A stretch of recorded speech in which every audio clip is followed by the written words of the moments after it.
Hello! Didn't book a room for me on our family trip? My brother Jake sneered.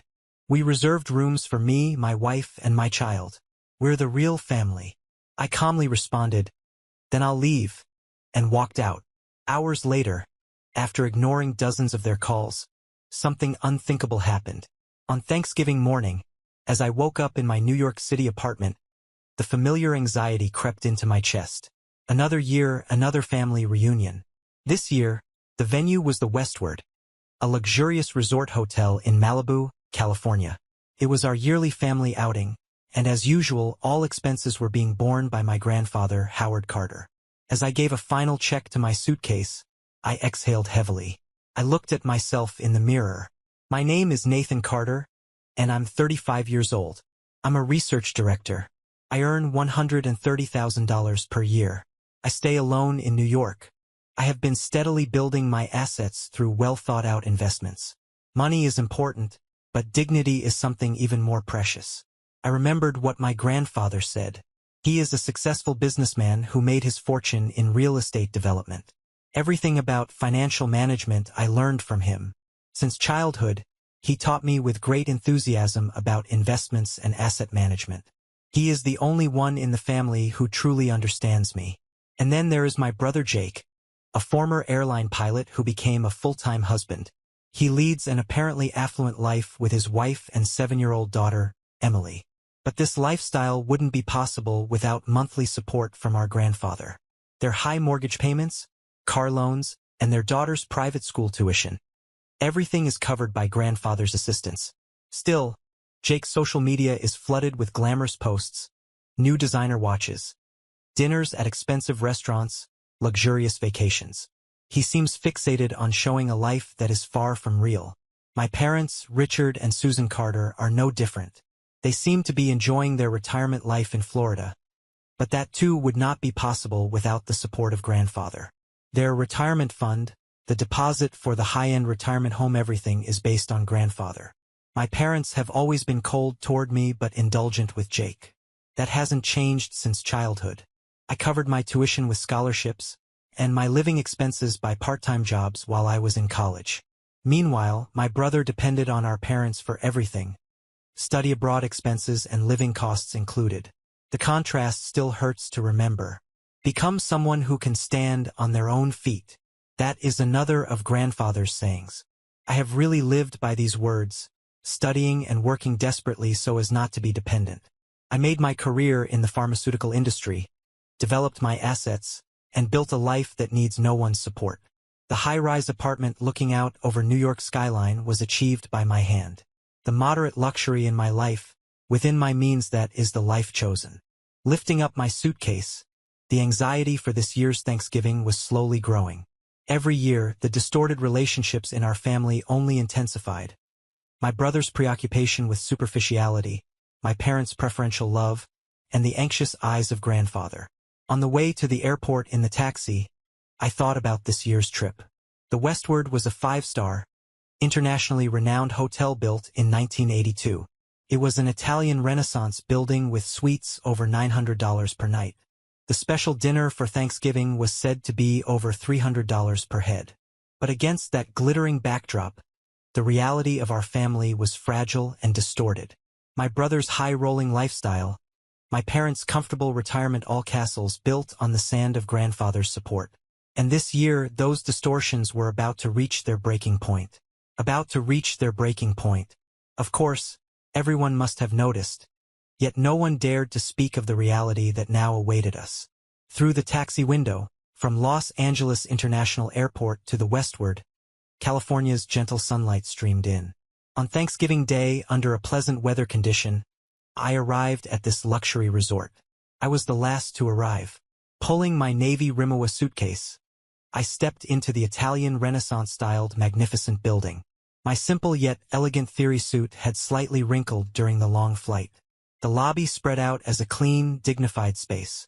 Above, crystal chandeliers glittered, and beneath, footsteps whispered softly on the marble floor. Other guests were already spending their Thanksgiving afternoon in their ways. On my way to the reception desk, I saw my parents. They seemed to be talking about something in a corner of the lobby. My mother Susan was wearing what looked like a new resort dress while my father Richard was casually dressed appropriate for his age. Our eyes met, then darted away. "Mr. Carter, I apologize, but I don't seem to find your reservation." The tone at the desk was apologetic. She continued to tap onto the screen, furrowing her brow. "I have all of the reservations for your family except—" I heard the clink of high-priced heels. I turned and found Jake striding toward us in a triumphant grin. Hermes Birkin bag hanging on his wife's arm and a Cartier gleaming on his hand.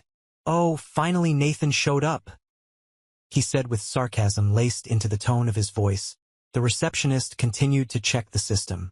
Other guests started to glance toward us. "How queer there is no reservation." Jake's voice rose in decibel, precisely calculated to show the attention to the people present around him.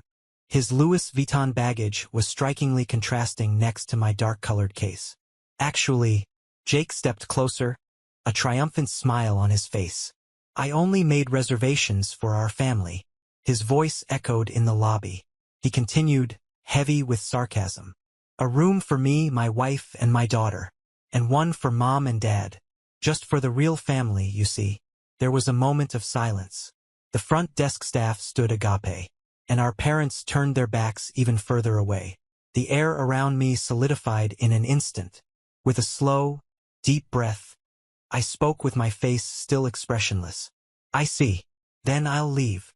Surprisingly, my tone came out cooler than I thought it would. Re-gripping the suitcase handle, I nodded politely to the front desk staff. Taking out my smartphone, I opened the app for calling a taxi. "Wait!" Jake's voice rose, but by now I was ready to leave the lobby. I felt the sympathetic stare of the staff at the reception desk, and I began to walk towards the door. My brother looked so surprised at what happened, yet the triumphant grin just clung on. Our parents were simply standing a bit awkwardly. The quiet lobby only rang with the sound of my footsteps. The afternoon sunlight streamed inside through the main door, dazzlingly bright. Palms danced gently in the refreshing breeze as they waited for the taxi. In a few minutes, the Thanksgiving holiday that I was supposed to spend at this luxury resort was over. But at this very moment, a strange sense of liberation overcame my heart. Grandfather's words came to my mind again. "Be a person who can stand on their own feet." Now I felt I knew what those words meant. In the few minutes waiting for the taxi, I looked at the magnificent exterior of the hotel. The Adam-style building told a story of over 200 years of history, and it was decorated luxuriously for Thanksgiving. Luxury cars kept coming, and well-dressed families stepped out. Through the lobby glass, I was able to make out my niece, Emily, all dressed up in that way too costly of a dress no child ought to have. Fidgety behind her dad, maybe seeking for me. Of course, Thanksgiving dash, the ritual that one of our things we've been performing religiously and also includes getting the gifts. Which brings to attention about a pearled hair clip nicely packaged in the suitcase. Into a taxi, Los Angeles International Airport. I was already searching on my smartphone for the next available flight to New York. Though airfares during Thanksgiving are so expensive, I did not really mind that. Rather, this emotional energy that I wasted every year in this season of the year seemed far costlier. In the rearview mirror, the westward building grew smaller. Its gleaming form bathed in afternoon sunlight, a monument to our family's superficial glamour. And now, the first crack had appeared in that facade. I couldn't predict what would happen next. But one thing was certain, there was no going back. The inside of the taxi was quiet, insulated from the cacophony outside. The air conditioning kept the temperature refreshingly cool, while the high-quality leather seats gradually eased the tension of the night. Outside the window, the particular resort scenery of Malibu flowed by, neatly lined palm trees, white luxury homes, and glimpses of the Pacific's sparkling surface. Views that would normally captivate me now felt strangely distant. I pulled out my smartphone and dialed my grandfather's number without hesitation. The ringtone stretched on, longer than usual. Finally, he answered. "Nathan, what's wrong?" His voice carried its usual composure. "I have something to report." I began speaking in a matter-of-fact tone. I recounted what had happened at the hotel. No emotions, just facts. How my reservation had been missing, what Jake had said, how I had left, in sequence. I could hear the breathing on the other side start to get a little hoarse as grandfather listened to me. He was stifling his anger. But I didn't add words to provoke his sympathy. I understand. Leave the rest to me. Grandfather's voice was low and heavy. In those few words lay an omen of things to come. Within minutes of hanging up, the calls began to flow in. First, from Jake. Over 10 missed calls within a quarter of an hour. Then a message. Nathan, Emily wants to see you. She was looking forward to our annual Thanksgiving. Can't you think about a child's feelings?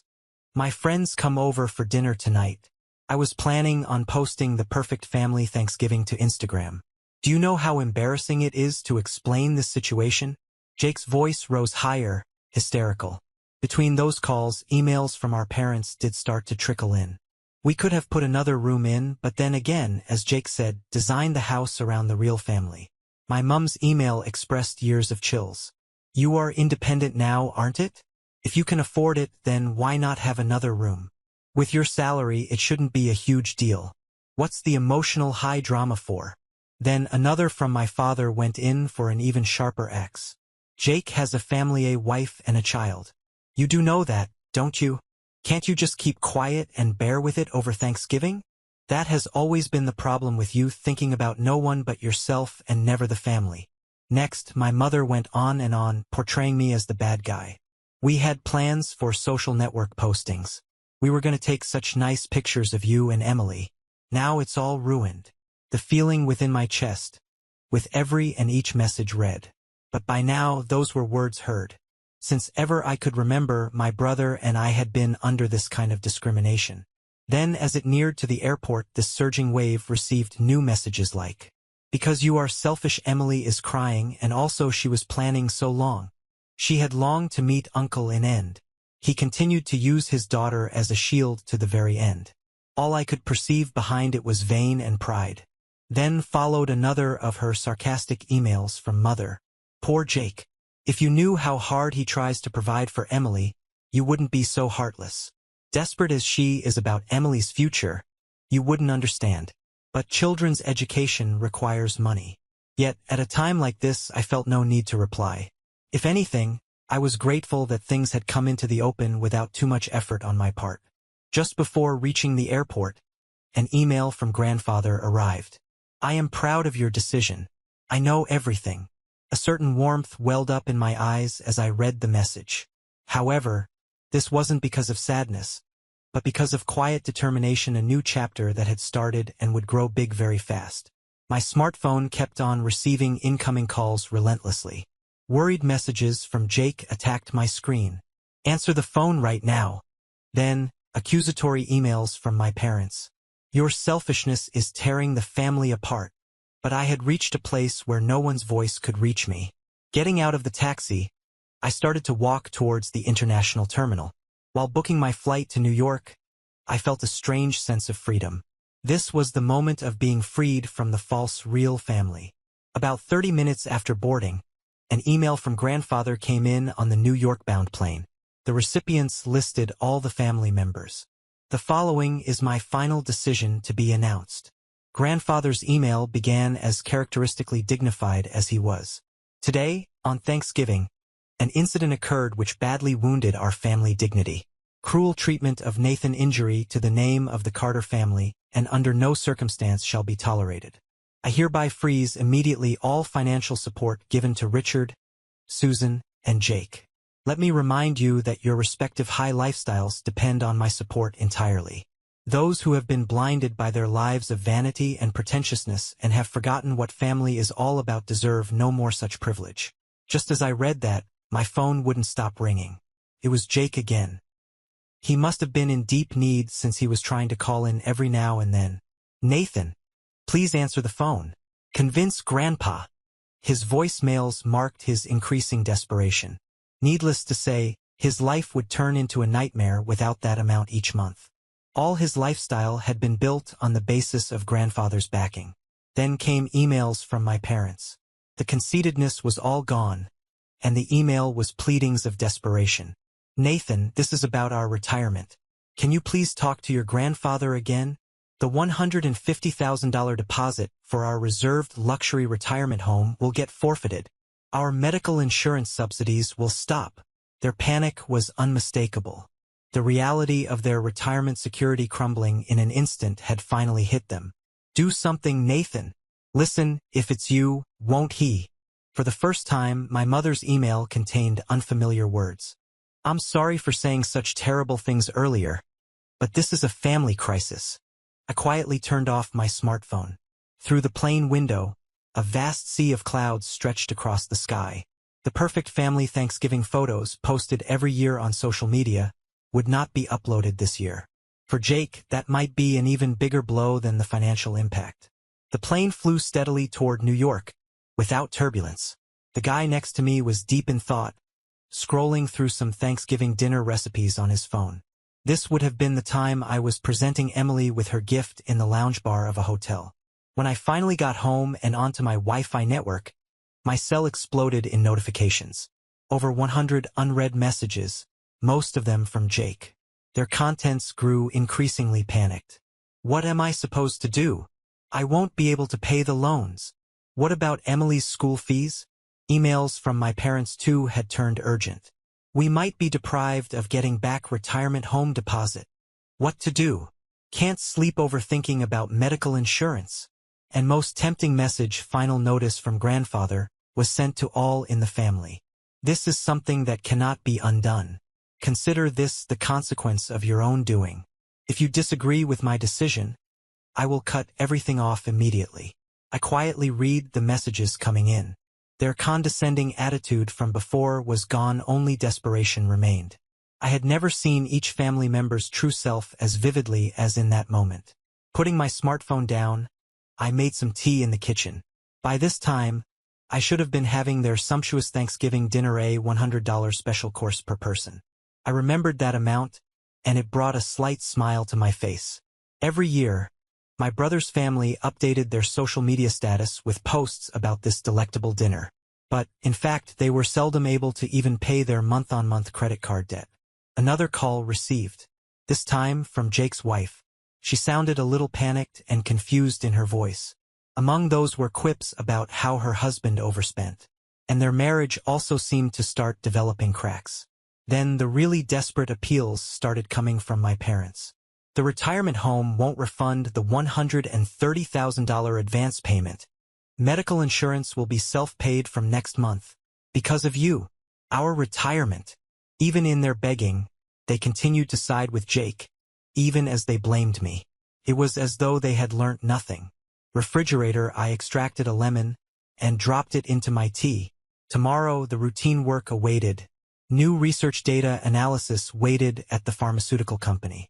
$150,000 salary annually, progressively invested investment trust. A sound foundation of life, built through my own efforts. Out the window, New York's night view glimmered. Quiet. Lights of high-rise buildings are like stars of the city. Suddenly, my credit card statement came into mind. Full amount payment per month. Luxury I could afford being poor. Zero debt. And the saying by grandfather, vanity is for people. Savings are yours. In this city, my life was made through my own hard-earned fortune. As grandfather always said, I had become a man who stands on his own 2 feet. And at that moment, I really felt that decision was correct. Incoming calls kept ringing from my smartphone. But they were voices I could no longer hear anymore. 2 weeks since Thanksgiving, early December. The first snow-clad New York pure white. Day after day plunged into work of new projects in the pharmaceutical company's lab. At a time my family's condition completely changed with routine unchanged day by day.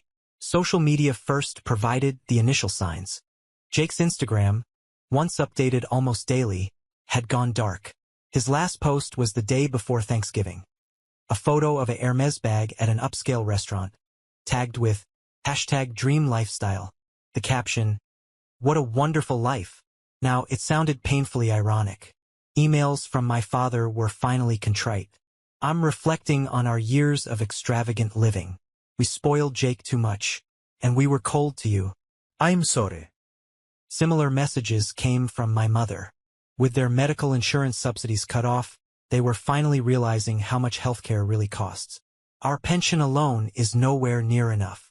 I finally understand how luxuriously we were living. Jake's situation was even more serious. I got an unexpected call from his wife.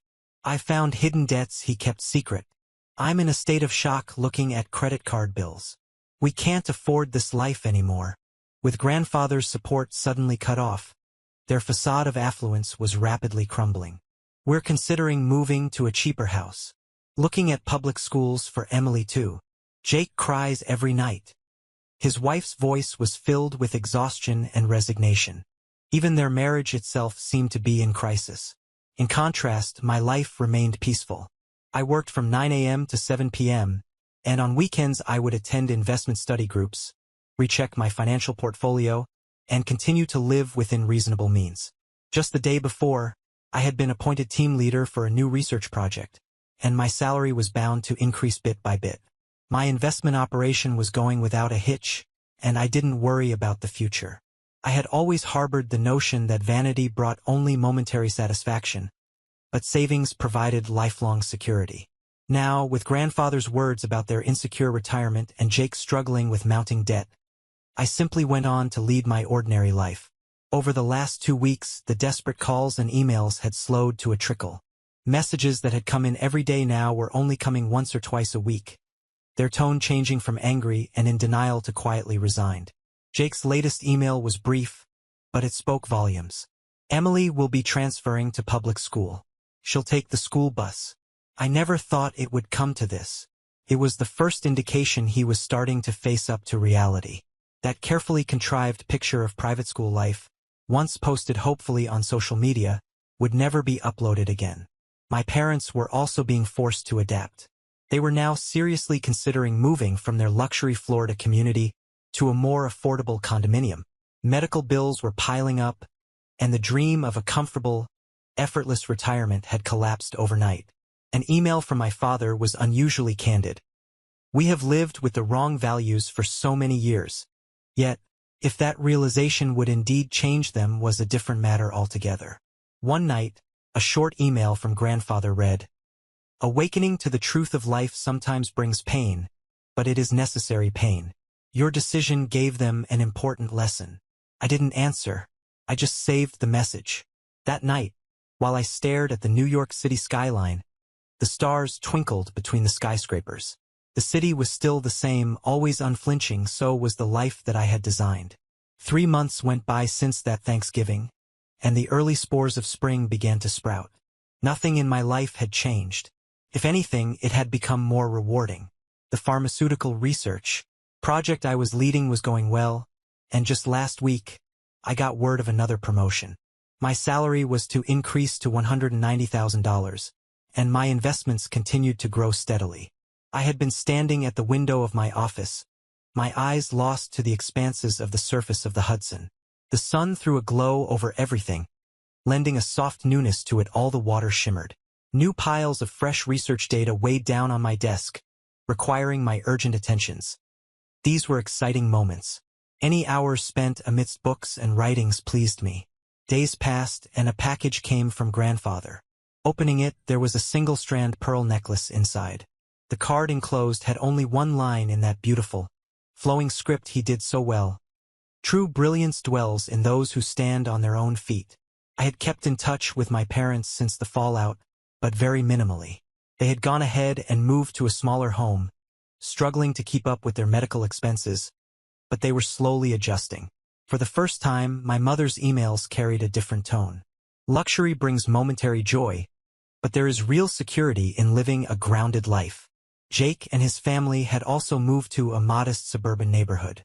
Emily had adjusted to public school and was now catching the bus to school every morning. Jake's once very active social media accounts had grown silent. In one of his few messages to me, he wrote, "It all seems so vain now, posting just to keep up appearances." Now, days for him were filled with struggles to keep up the credit card payments. His marriage was still strained, but at least they no longer were pretending to live a life that they could not afford. I had started setting new goals for myself, such as building a stronger career in pharmaceutical research and one day leading my own team.